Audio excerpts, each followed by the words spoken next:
ओम शांति। आज हम आपको सुनाएंगे बीके प्रताप मिढ़ा भाई के जीवन का सत्य अनुभव।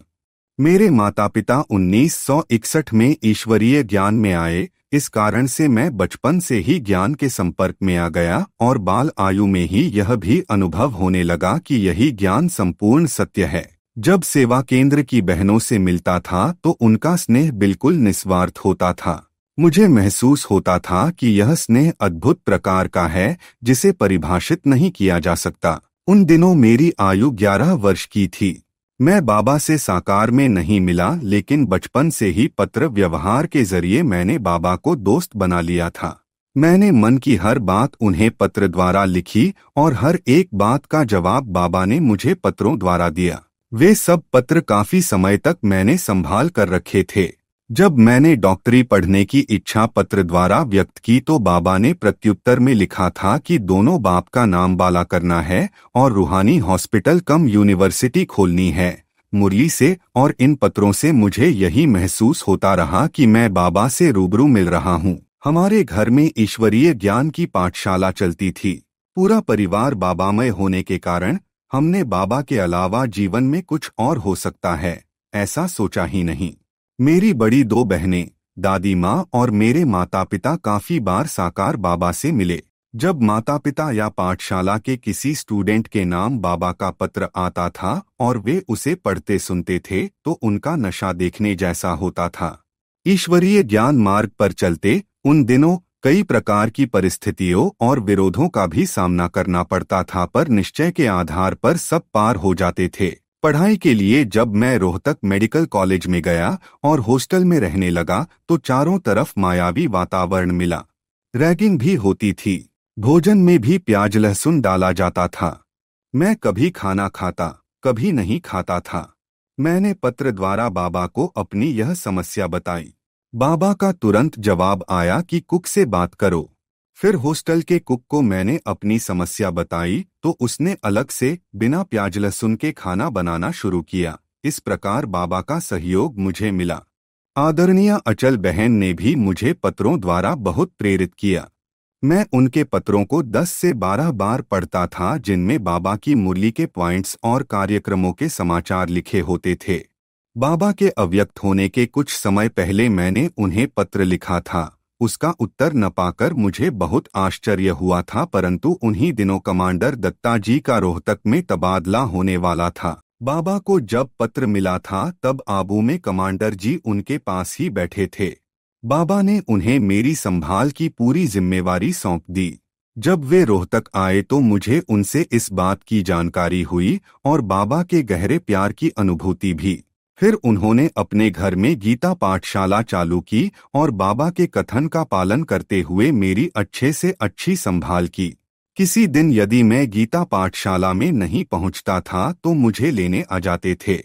जब मैं लोगों से सुनता था कि महापरिवर्तन का समय निकट है तो पढ़ाई से कभी कभी उपराम भी हो जाता था, परंतु एक भाई हमेशा मेरा उत्साह बढ़ाते हुए कहते थे, कुछ भी हो जाए, आप जब डॉक्टर बनोगे तो सेवा बहुत अच्छी करोगे।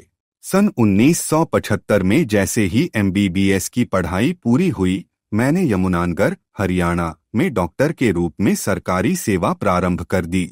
सेवा प्रारंभ करने से मैं आर्थिक रूप से आत्मनिर्भर हो गया और ईश्वर सेवाओं में बढ़-चढ़ कर भाग लेने लगा। यमुनानगर में 2 ब्रह्मा कुमार भाइयों की गीता पाठशाला में मैं 10 दिन तक रहा। हम शाम को घूमने जाते थे। एक दिन घूमते हुए उन्होंने मुझे कहा, आप प्रशासनिक कार्यों में बहुत सफल रहोगे। मैंने उनकी बात को सुना कर दिया। इसके बाद सन 1979 में मेरी चंडीगढ़ में पोस्टिंग हो गई। सरकारी अस्पताल चंडीगढ़ में बहुत चुनौतियां आती थी। कभी कोई आकस्मिक मृत्यु या कोई अन्य प्रकार का हंगामा हो जाता था तो मेरे बॉस मुझे कहते थे कि तुम ही संभालो। मैं मामले संभाल भी लेता था। मुझ पर वहां खरीदारी की जिम्मेवारी थी। एक बार एक आदमी बढ़िया सा उपहार लेकर आया। उसने मुझे प्रार्थना की और मैंने उसे 60 से 70 हजार की दवाइयों के ऑर्डर दे दिए। उन दवाइयों की हॉस्पिटल में जरूरत नहीं पड़ी, उनकी उपयोगिता समाप्त हो गई। जब ऑडिट टीम आई तो उन दवाइयों के बारे में जानकारी चाहिए और गलत खरीदारी का जुर्माना लगा दिया। मेरे तो पांव कांपने लगे कि मैं इतने धन की भरपाई कहाँ से करूंगा। लौकिक जिम्मेदारियां निभाने में एवं यहाँ वहाँ सेवा में आने जाने में मेरे पूरे पैसे खर्च हो जाते थे। जब मुझसे ऑडिट टीम को जवाब देने के लिए कहा गया तो मैंने बाबा को याद किया और बाबा से पूरे सच्चे दिल से कहा कि बाबा देखो, गलती मुझसे हुई है, किसी और को तो बता नहीं सकता पर आपको बताता हूँ। मैं उस आदमी से प्रभावित हो गया था। उसने मुझे सुंदर उपहार दिया तो मैंने उसे एवज में कुछ लौटाना चाहा, इसलिए दवाइयाँ मंगवा ली। मैं आइंदा ऐसी गलती फिर कभी नहीं करूँगा। फिर बाबा की याद में टेक्निकल भाषा में जवाब लिख दिया। बड़ी कमाल तो यह हुई कि ऑडिट टीम ने वो जवाब पत्र स्वीकार कर लिया, पर मुझे एहसास हो गया कि गलत निर्णय के कारण मैं फंस सकता था और भविष्य में सदा के लिए सावधान हो गया। सन 1983 में बिना मेरी राय जाने मुझे प्रशासनिक कार्यों की जिम्मेवारी दे दी गई। मैंने कहा, मुझे इस क्षेत्र का अनुभव नहीं है, पर सब लोग मेरे पास बारी बारी आने लगे कि हम आपको सिखाएंगे, सहयोग देंगे, आप यह सेवा संभाल लो। वहाँ यूनियन बहुत शक्तिशाली थी। शुरू में मैं सोचता था कि इनकी बातें मैं क्यों सुनूं, परंतु बाद में मैंने उनके साथ मित्रता कायम की, उनके कार्यक्रमों में शामिल होना शुरू किया और व्यक्तिगत स्तर पर भी उनकी मदद करने लगा। लेबर स्वीपर के घर भी चला जाता था, उनके शादी ब्याह में भी शामिल हो जाता था। वहाँ 2000 स्टाफ सदस्य थे। एक बार रक्षाबंधन के दिन मुझे फोन आया कि एक वार्ड बॉय ने एक महिला डॉक्टर को ड्यूटी के दौरान थप्पड़ मार दिया। मैंने कहा, पुलिस को सूचना दो। मैं डिप्टी मेडिकल सुपरिटेंडेंट था। मैंने निदेशक या सुपरिटेंडेंट से पूछे बिना ही ऐसा बोल दिया था। वह लड़का पुलिस द्वारा हिरासत में ले लिया गया और यूनियन वालों ने हड़ताल कर दी। इतने में मैं हॉस्पिटल पहुंच गया। यूनियन वालों ने कहा, आपने हमसे पूछा क्यों नहीं? मैंने कहा, इतना गंभीर मामला है तो आपसे क्यों पूछेंगा। मुझे कहा गया कि वह वार्ड बॉय तो डॉक्टर ड्यूटी रूम में गया ही नहीं था, अर्थात इल्जाम झूठा है। मुझे शक हुआ तो मैंने अपने जेल अधीक्षक मित्र को फोन करके कहा, मुझे सच्चाई का पता करके बताओ। उसने बताया कि लड़के ने स्वीकार कर लिया है कि उसने थप्पड़ मारा है। फिर मैं निश्चिंत हो गया। शाम तक वे सब शांत भी हो गए। मेरे डायरेक्टर ने कहा, तुम इनके लिए वकील कर दो। मैंने कहा, मैं कुछ नहीं करूंगा, गलती लड़के की है। बाद में पता चला कि वह दिन में अपना धंधा करता था और रात में वार्ड में ड्यूटी करता था और सोता रहता था, काम नहीं करता था। डॉक्टर ने उसे डांट दिया तो उसने अपना गुस्सा डॉक्टर पर निकाल दिया। इस प्रकार की परिस्थिति में मुझे बाबा की विशेष टचित होती थी। सही समय पर सही निर्णय आ जाता था। कितनी बार ऐसा हुआ कि 2 मिनट साइलेंस में बैठा, सोचता था क्या करना है, विचार आता था, वो कर देता था और वो राइट होता था। इसका कारण यह था कि न तो किसी में नफरत थी, किसी से ज्यादा प्यार। बुद्धि की स्वच्छता रहती थी। ईमानदारी और सच्चाई भी मदद करती हैं। अगस्त 1991 से माउंट आबू के ग्लोबल अस्पताल में सेवाएं दे रहा हूं। ग्लोबल हॉस्पिटल जब नया शुरू हुआ तब एक बार की बात है। मैं पीस पार्क गया हुआ था। तब हॉस्पिटल में एक मरीज आया। उसे एक दवा की आवश्यकता थी जो कि हृदय के मरीज को दी जाती है। उस समय उपस्थित डॉक्टर ने कहा कि यह दवाई हमारे मरीजों के लिए है, बाहर के मरीजों को हम यह दवा नहीं दे सकते। ऐसे में वो मरीज मर गया। अगले दिन 200 लोग अस्पताल के बाहर आकर शोर मचाने लगे कि सेवा का नाटक बंद करो आदि आदि।